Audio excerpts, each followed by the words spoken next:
एक गांव में संध्या नाम की विधवा औरत अपनी 6 साल की बेटी पूनम के साथ रहती थी।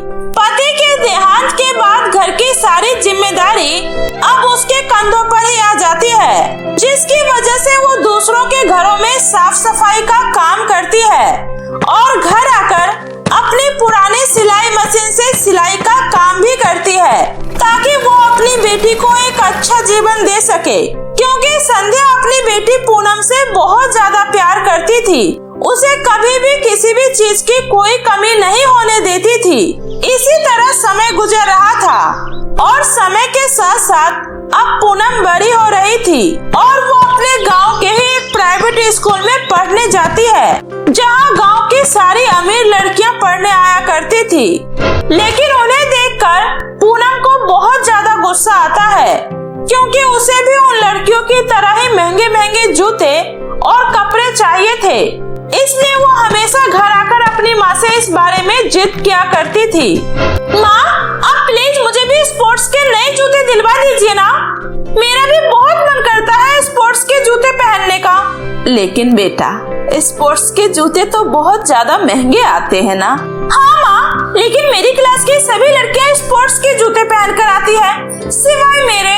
अच्छा ठीक है, मैंने पिछले महीने कुछ पैसे जमा करके रखे थे, तुम उन्हीं पैसों से अपने लिए स्पोर्ट्स के जूते खरीद लेना। इतना कहकर संध्या अपने बचाए हुए पैसे पूनम को दे देती है, जिसके बाद पूनम बहुत ज्यादा खुश हो जाती है और अपने लिए मार्केट से स्पोर्ट्स के बहुत सुंदर जूते खरीद कर लाती है। अगले दिन जब पूनम जूते पहनकर स्कूल जाती है, तो क्लास की कुछ अमीर लड़कियां पूनम पर जोर जोर से हंसने लगती है और उससे कहती है अरे देखो तो जरा इस गरीब फटीचर को, हमारी तरह स्पोर्ट्स के जूते पहन कर आई है। अरे हाँ, लेकिन एक बात तो बता पूनम, तेरे पास ये जूते खरीदने के लिए पैसे कहाँ से आए? कहीं तेरी मम्मी किसी के घर से तो नहीं उठा कर ले आई?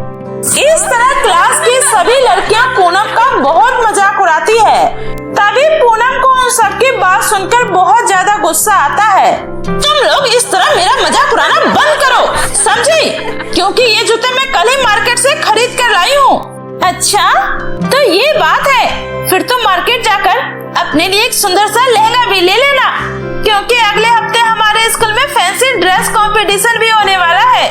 इसलिए तुम वहाँ पर अपनी ये फटी हुई ड्रेस पहनकर मत आ जाना, वरना तुम्हारी वजह से हमारे स्कूल की नाक कट जाएगी, समझी? ठीक है, तुम लोगों को अपनी अमीरी पर बहुत ज्यादा घमंड है ना, तो देखना इस बार इस कंपटीशन को मैं ही जीतूंगी। इस तरह स्कूल की छुट्टी हो जाने के बाद पूनम उदास होकर अपने घर वापस आ जाती है। पूनम को उदास देखकर उसकी माँ उससे कहती है, अरे पूनम बेटा, क्या हुआ? तुम आज इतनी उदास क्यों लग रही हो? स्कूल में फिर से तुम्हें किसी ने कुछ कहा क्या? नहीं माँ, अगले हफ्ते हमारे स्कूल में फैंसी ड्रेस कंपटीशन होने वाला है, इसलिए आप प्लीज मुझे एक सुंदर सी ड्रेस दिलवा दीजिए ना, ताकि मैं उन अमीर लड़कियों के मुंह बंद कर सकूं। आपको पता है आज वो सब मेरा कितना मजाक उड़ा रही थी। अपनी बेटी की बात सुनकर संध्या कहती है, बेटा समझने की कोशिश कर, हम उन अमीर लोगों का मुकाबला नहीं कर सकते हैं, इसलिए तुम उनकी बातों पर ध्यान देना बंद कर और तुम्हारे पास जो कुछ भी है उसी में खुश रह। पर माँ, हमारे पास इस गरीबी के अलावा ऐसा है ही क्या जिससे कि मैं खुश रह सकूं? इतना कहकर पूनम गुस्से में अपने कमरे में जाकर बैठ जाती है। तभी संध्या अपनी बेटी की बात सुनकर बहुत ज्यादा दुखी हो जाती है, क्योंकि उसके पास इतने पैसे नहीं थे कि वो अपनी बेटी की हर ख्वाहिशों को पूरा कर सकती थी। इसलिए वो अपनी बेटी को समझाते हुए कहती है, पूनम बेटा, तू उदास मत हो, मेरे पास जब पैसे आएंगे तो मैं तुम्हारे लिए एक सुंदर सी ड्रेस खरीद कर ले आऊंगी, इसलिए अब तुम जल्दी से खाना खा लो बेटा। अपनी माँ की बात सुनकर पूनम बहुत ज्यादा खुश हो जाती है। वहीं संध्या दिन रात कड़ी मेहनत करके लोगों के कपड़े सिलती है, ताकि वो अपनी बेटी की ख्वाहिशों को पूरा करने के लिए पैसे इकट्ठा कर सके। लेकिन दिन रात बिना आराम किए कड़ी मेहनत करने की वजह से उसकी माँ की तबीयत बहुत ज्यादा खराब होने लगती है। लेकिन उसे इस बार अपनी सिलाई के बहुत अच्छे खासे पैसे मिलते हैं, जिसकी वजह से संध्या बहुत ज्यादा खुश होती है और वो अपनी अपनी बेटी को पैसे देते हुए कहती है, ये ले बेटा, तुम इन पैसों से अपने लिए सुंदर सी ड्रेस खरीद लेना। सच में माँ, आप बहुत अच्छी हो। मुझे पता है आपने मेरे लिए दिन रात एक करके ये पैसे इकट्ठे किए हैं ताकि मैं अपने लिए सुंदर सी ड्रेस खरीद सकूं। थैंक यू सो मच माँ, थैंक यू सो मच। इतना कहकर पूनम अपनी माँ के गले लग जाती है और फिर शॉपिंग करने के लिए मार्केट जाती है। मार्केट जाते समय रास्ते में एक घना जंगल पड़ता है जहाँ कई सारे चोर उचक्के घुमा करते थे। तभी उनमें से एक चोर पूनम के सारे पैसे छीनकर वहाँ से भाग जाता है और पूनम जोर जोर से रोने लगती है। अरे अरे कोई तो पकड़ो उस चोर को, वो मेरे सारे पैसे छीनकर भाग रहा है। अब मैं अपने लिए ड्रेस कैसे खरीद पाऊंगी? माँ ने कितनी मेहनत से मेरे लिए पैसे इकट्ठे किए थे, अब मैं उनको क्या जवाब दूंगी? इतना कहकर पूनम जोर जोर से रोने लगती है। तभी उसे जंगल के अंदर एक बूढ़ी औरत की आवाज सुनाई देती है जो मदद के लिए पुकार रही थी। पूनम उस बूढ़ी औरत के पास जाती है। अरे अम्मा, क्या हुआ आपको? आप इस तरह जंगल में क्यों बैठी हुई हैं? बेटी, मेरे पैर में मोच आ गई है, इसलिए मैं अपने घर नहीं जा पा रही हूँ। तो क्या तुम मेरे घर तक मुझे पहुँचा दोगी? ठीक है अम्मा, मैं आपको आपके घर पहुँचा दूंगी, लेकिन पहले मुझे आप ये बताइए कि आपका घर है कहाँ? वो बेटा, मेरा घर बादलों के ऊपर है। बादलों के ऊपर आपका घर है? ये आप क्या कह रही हैं अम्मा? मैं सच कह रही हूँ बेटी, मेरा घर उन बादलों के ऊपर है, बस तुम मुझे वहाँ पर ले चलो। लेकिन अम्मा, मैं आपको बादलों के ऊपर कैसे लेकर जा पाऊंगी? बेटी, तुम मुझे इस जंगल के पीछे वाली पहाड़ी तक ले चलो। उस पहाड़ी के पीछे एक जादुई सीढ़ियाँ सीधा बादलों तक जा रही है। तुम्हें वहाँ से बादलों तक पहुँचने में कोई दिक्कत नहीं होगी। इस तरह उस बूढ़ी औरत की बात सुनकर पूनम उसको जंगल के पीछे वाली पहाड़ी तक ले जाती है, जहाँ उसे फूलों से बनी हुई जादुई सीढ़ियाँ दिखाई देती है। पूनम उस बूढ़ी औरत को लेकर उन सीढ़ियों पर चढ़ने लगती है। कुछ देर बाद पूनम बादलों के ऊपर बने जादुई फूलों से बने घर के पास पहुँच जाती है।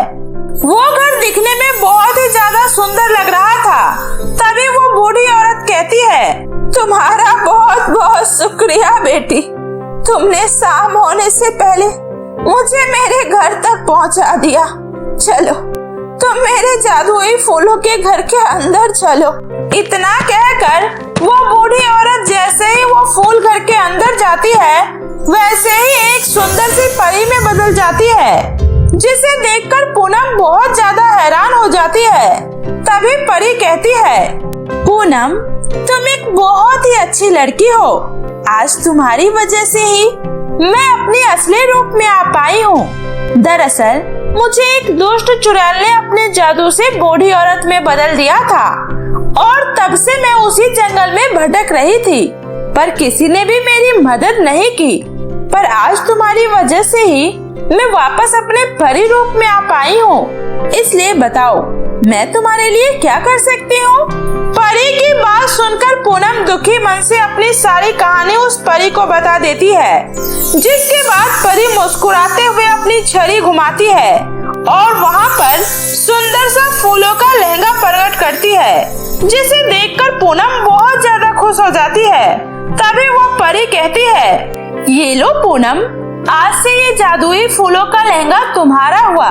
तुम इस जादुई लहंगे से जो भी कुछ मांगोगी, ये तुम्हारी सारी इच्छाएं पूरा करेगा। लेकिन मेरी एक बात ध्यान रखना, कभी भी इसका इस्तेमाल लालच के लिए और दूसरों को परेशान करने के लिए मत करना, क्योंकि ये फूलों का लहंगा शांति और प्यार का प्रतीक है। इसलिए तुम इसे हमेशा दूसरों की मदद के लिए ही इस्तेमाल करना। इस तरह परी का दिया हुआ जादुई फूलों का लहंगा पाकर पूनम बहुत ज्यादा खुश हो जाती है और परी का धन्यवाद करके वापस अपने घर आ जाती है।